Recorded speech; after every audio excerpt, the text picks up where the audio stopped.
شادی اور بیاہ سے کترانے والے اور بچنے والے کے لیے رسول اللہ صلی اللہ علیہ وسلم کی ناراضگی۔ حضرت انس ابن مالک رضی اللہ تعالی عنہ فرماتے ہیں کہ 3 شخص رسول اللہ صلی اللہ علیہ وسلم کے یہاں آپ کی ازواج مطہرات سے آپ کی عبادت کے بارے میں پوچھنے کے لیے حاضر ہوئے۔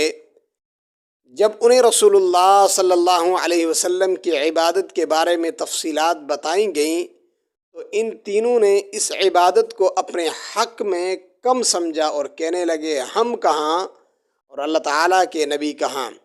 اللہ تعالیٰ کے نبی کی تو اگلی پچھلی سب اجتہادی خطائیں اللہ تعالیٰ پہلے ہی معاف فرما چکے ہیں، لہٰذا ہمیں عبادت کی زیادہ ضرورت ہے۔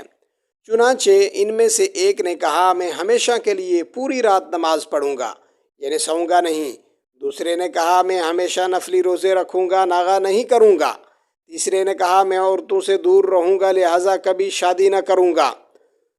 رسول اللہ صلی اللہ علیہ وسلم جب گھر تشریف لائے تو ان تینوں کو بلا کر فرمایا تم ہو وہ لوگ جنہوں نے ایسی ایسی بات کہی ہے، سنو اللہ کی قسم میں تم سے زیادہ متقی اور اللہ سے ڈرنے والا ہوں، مگر میں تو روزے بھی رکھتا ہوں اور ناغے بھی کرتا ہوں، رات کو تہجد کی نماز پڑھتا بھی ہوں اور سوتا بھی ہوں، اور جو مین بات ہے عورتوں سے نکاح بھی کرتا ہوں۔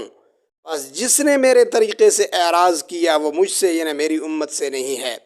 بھائیو دوستو، اس سے پتہ چلتا ہے کہ رسول اکرم صلی اللہ علیہ وسلم کا اسوہ حسنہ یہی ہے کہ ایک انسان شادی کر کے اپنے گھر کو بسائے، اپنے گھر کو زینت بخشے اور معاشرے کے اندر معزز اور محترم ثابت ہو۔ السلام علیکم ورحمۃ اللہ وبرکاتہ۔